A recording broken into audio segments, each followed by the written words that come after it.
Donc, passons maintenant au produit OS de la gamme Direct Hit. Ну что ж, давайте перейдем к следующему продукту гаммы Direct Hit, это OS. Còn bây giờ chúng ta sẽ chuyển sang sản phẩm tiếp theo là sản phẩm OS trong dòng sản phẩm Direct Hit. Le produit OS permet de maintenir les fonctions osseuses et musculaires. OS – это пищевая добавка гаммы Direct Hit, которая поддержит вашу костную и мышечную ткань. OS là thực phẩm bổ sung mà củng cố trong dòng sản phẩm chuyên sâu và nó củng cố chức năng xương và cơ.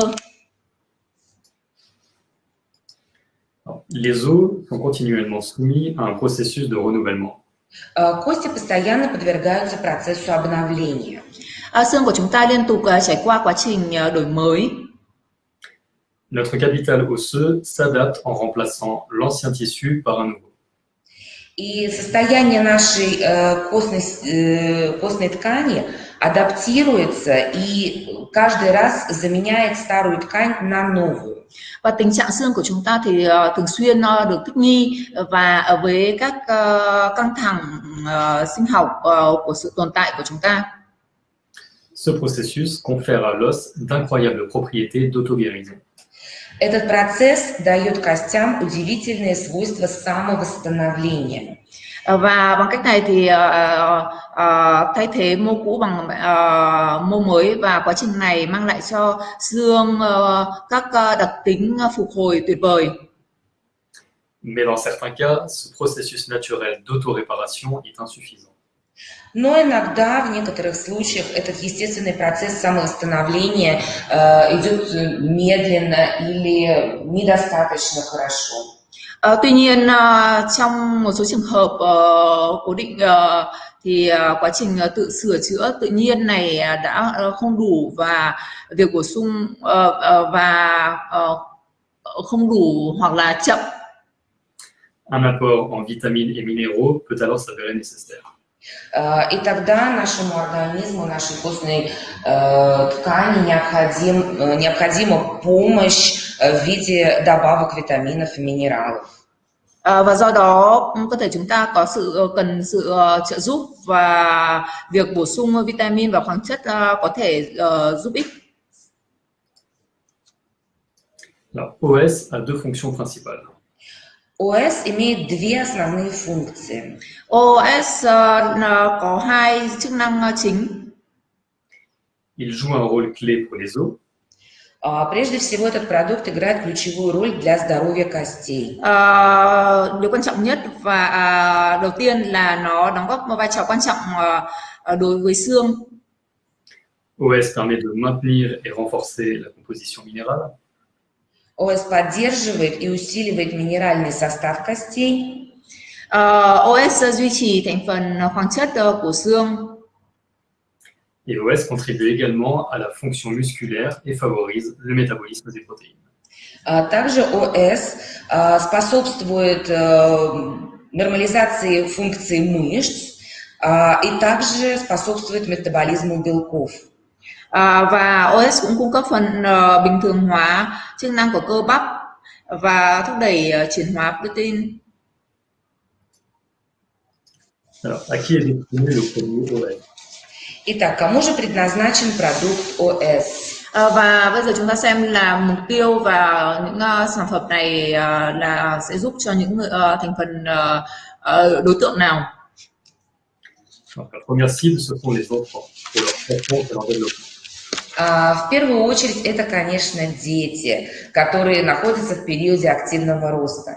Dĩ nhiên là sản phẩm này rất bổ ích cho trẻ em để giúp sự tăng trưởng trong thời kỳ tăng trưởng. Lorsqu'on est jeune, le renouvellement de l'os se fait plus rapidement que sa décomposition.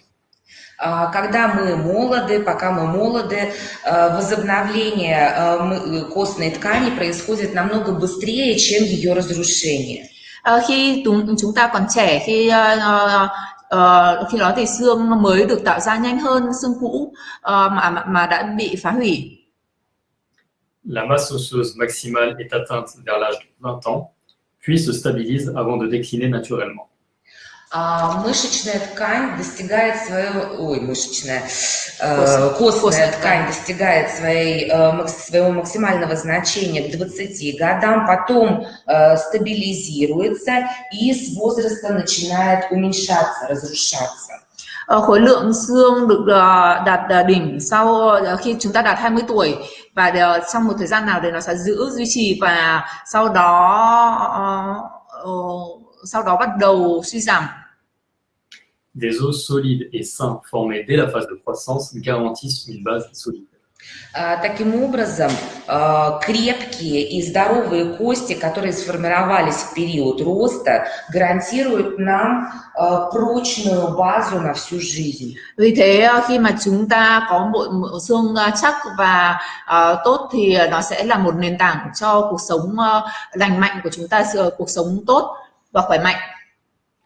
Il est donc important de consommer suffisamment de calcium, de vitamine D et de vitamine K. Таким образом, детям очень важно употреблять достаточно кальция, витамина D и витамина K. Vì thế rất quan trọng là trẻ con của chúng ta được cung cấp đầy đủ chất canxi này, vitamin D và vitamin K.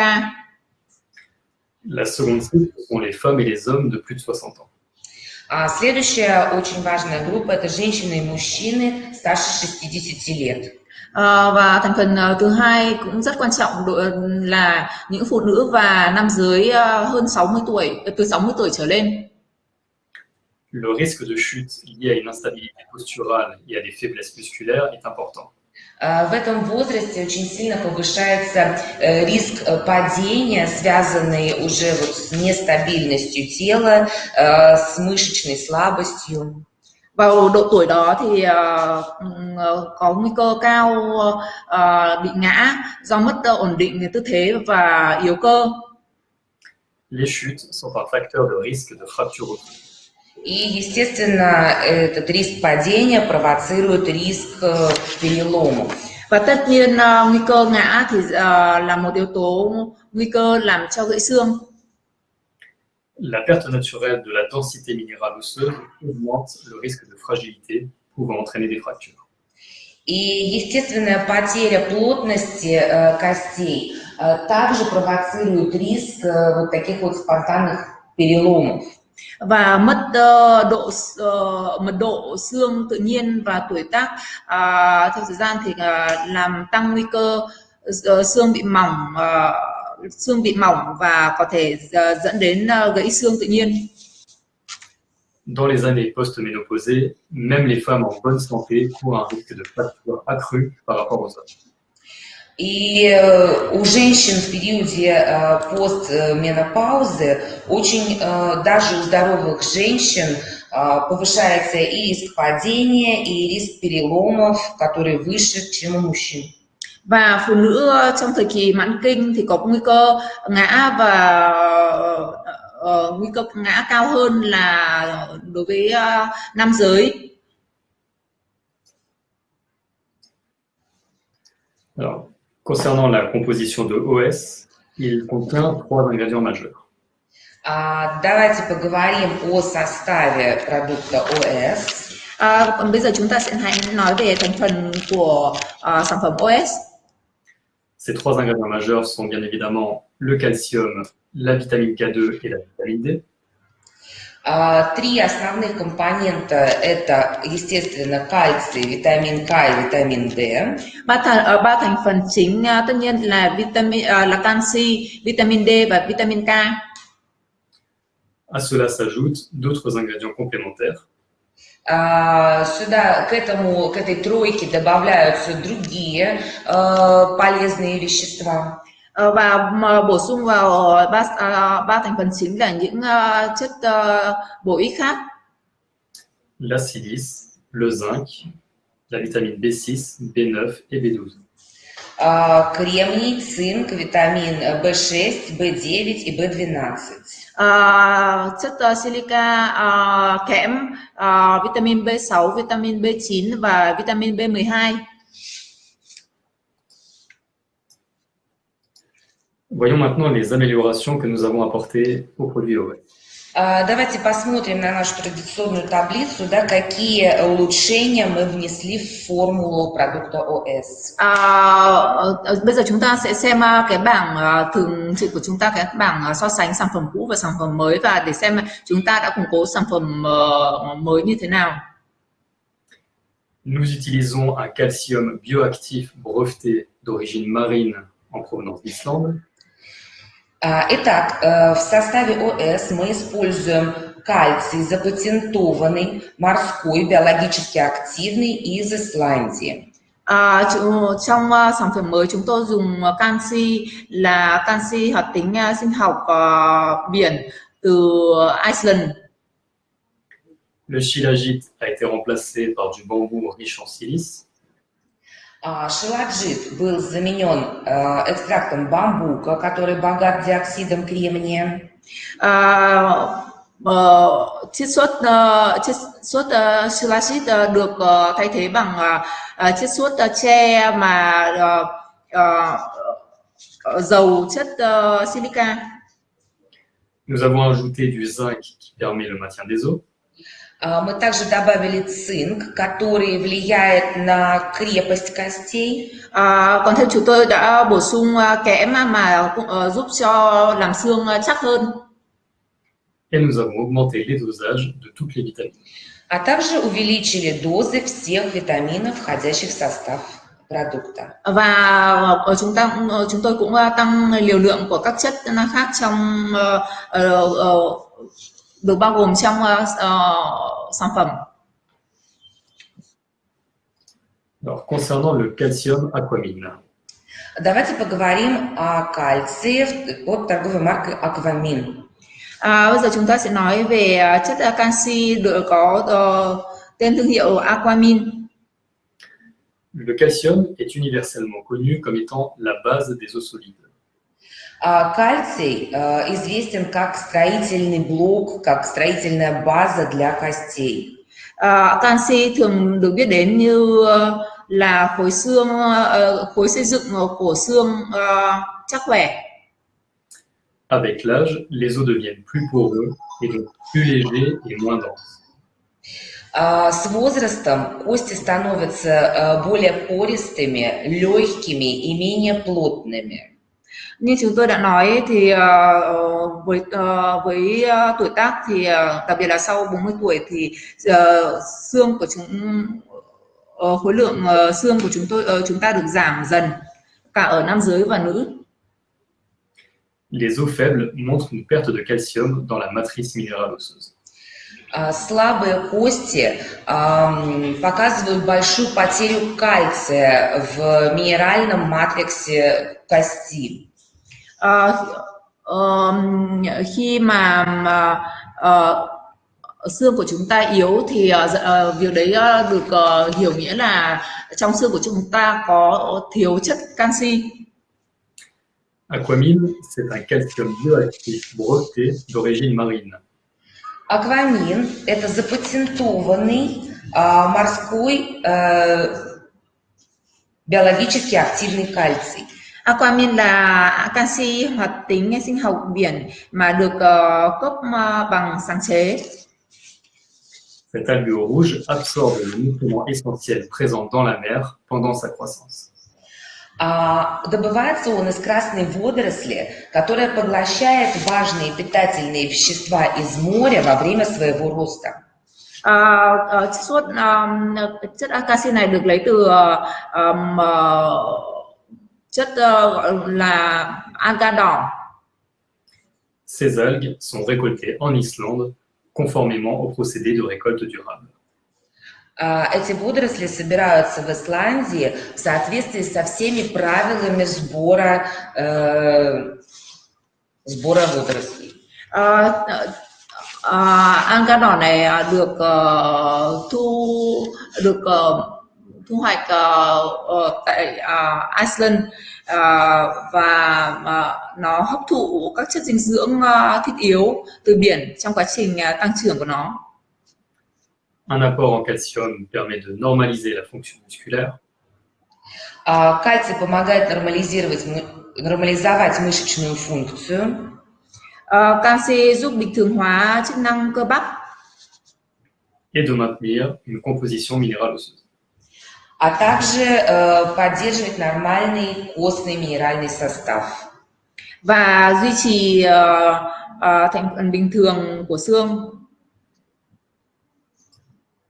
Alors, concernant la vitamine K, Что касается витамина К. Còn bây giờ chúng ta sẽ nói về vitamin K. la vitamine K est vitale pour la construction osseuse. Витамин К просто жизненно необходим для формирования костей. Vitamin K rất quan trọng cho việc xây dựng xương, mình có thể nói là quan trọng quan trọng cho cuộc sống của chúng ta, cho khả năng xương chúng ta. Elle permet de diriger le calcium vers les os plutôt que vers les artères. Именно витамин К направляет поступающий кальций в кости, а не в артерии. Chính vitamin K hướng canxi vào xương thay vì vào động mạch. Une supplémentation quotidienne en vitamine K est efficace pour contrôler le taux de calcium. Ежедневный прием витамина К является эффективным методом контроля уровня кальция в крови. Việc bổ sung vitamin K hàng ngày là một phương pháp hiệu quả để kiểm soát mức canxi trong máu. Elle aide à promouvoir un développement osseux solide et maintenir une circulation saine. Кальций способствует развитию крепких костей и поддержанию здорового кровообращения. Nó giúp đẩy sự phát triển xương mạnh mẽ và duy trì sự lưu thông khỏe mạnh. Lưu thông máu khỏe mạnh. Les études sur l'effet de la vitamine K démontrent une progression plus lente de la calcification. Исследование влияния витамина К на здоровье сердечно-сосудистой системы демонстрирует более медленное прогрессирование кальцификации, то есть окостенение сосудов. Với các nghiên cứu về tác dụng của vitamin K đối với sức khỏe tim mạch cho thấy là nó giảm đáng kể độ cứng động mạch và tiến triển vôi hóa chậm hơn. Alors, concernant la vitamine D. Переходим к витамину D. Còn bây giờ chúng ta sẽ chuyển sang vitamin D. La vitamine D facilite l'absorption du calcium par les intestins. Витамин D3 способствует всасыванию кальция из кишечника в кровеносную систему. Vitamin D3 hỗ trợ hấp thụ canxi từ ruột và vào máu, nơi nó có thể được đưa vào hoạt động. Elle peut réduire le risque de chute, la chute étant un facteur de risque de fracture. Витамин D3 может снизить риск падения, так как именно падение является фактором риска переломов костей. Vitamin D có thể giảm nguy cơ ngã vì ngã là một yếu tố rất nguy hiểm, yếu tố quan trọng dẫn đến gãy xương. La vitamine D est essentielle à la croissance osseuse des enfants. Витамин D просто необходим для роста костей у детей. Vitamin không thể thiếu cho sự phát triển của xương của trẻ em. Et enfin, quelques mots sur les autres ingrédients. И давайте скажем еще несколько слов о других ингредиентах. Và bây giờ chúng ta sẽ nói thêm một chút về các thành phần khác trong sản phẩm. Alors, notre extrait naturel de bambou contient 75% de silice. Итак, натуральный экстракт бамбука содержит 75% диоксида кремния. Chiết xuất tre tự nhiên có chứa đến 75% silica. Concernant le zinc, il contribue au maintien des os normaux ainsi qu'au métabolisme acido-basique. Цинк способствует поддержанию нормального химического состава костей и способствует нормальному кислотно-щелочному обмену. Còn kẽm thì góp phần duy trì xương bình thường. Kẽm cũng góp phần vào bình thường chuyển hóa axit amazon. La vitamine B6 contribue au métabolisme normal des protéines. Витамин B6 способствует нормальному метаболизму белка. Vitamin B6 thì góp phần chuyển hóa protein bình thường. Les vitamines B9 et B12 jouent un rôle dans le processus de division cellulaire. Витамины B9 и B12 участвуют в процессе деления клеток. Còn vitamin B9 và vitamin B12 có vai trò quan trọng trong quá trình phân chia tế bào và góp phần vào chức năng bình thường của hệ miễn dịch. Enfin, les vitamines B6, B9 et B12 contribuent au métabolisme normal de l'homocystéine, ce qui pourrait stimuler l'activité ostéoclastique. Витамины B6, B12 и B9 способствуют нормальному метаболизму гомоцистеина, который может стимулировать остеокластическую активность, то есть это разрушающую активность. Vitamin B6, B9 và B12 góp phần vào chuyển hóa homocysteine bình thường, có thể kích thích osteo. Donc, pour conclure, je dirais que OS est votre allié pour chaque étape de la vie. И чтобы подвести итог, скажем, что ОС – это ваш союзник на каждом этапе вашей жизни. Và chúng ta có thể tổng kết bằng một câu là OS là một đồng minh của bạn ở tất cả các giai đoạn trong cuộc sống. De la construction des os jusqu'au déclin de la matrice osseuse. Начиная от фазы роста, где строится костная масса, до уже возрастной физиологической потери kostной ткани. Bắt đầu từ giai đoạn phát triển nơi khớp xương được xây dựng đến thời kỳ mất xương sinh lý. OS va apporter les trois éléments clés que sont le calcium, la vitamine D et la vitamine K. ОС объединяет в себе три ключевых элемента для здоровья костной ткани. Это кальций, витамин D и витамин K. OS bao gồm những yếu tố chính giúp cho xương của chúng ta khỏe mạnh, đó là canxi, vitamin D và vitamin K. Auxquels s'ajoutent des vitamines. А также формула поддерживается витаминами и минералами для оптимальной прочности костей. Và được hỗ trợ bởi các vitamin và khoáng chất giúp xương chúng ta khỏe mạnh hơn. Le webinaire touche à sa fin. Наш вебинар подошел к концу. Buổi webinar của chúng ta đã đến đây là kết thúc. Merci à tous pour votre attention. Большое спасибо за внимание. Cảm ơn các bạn đã lắng nghe. До свидания. Au revoir.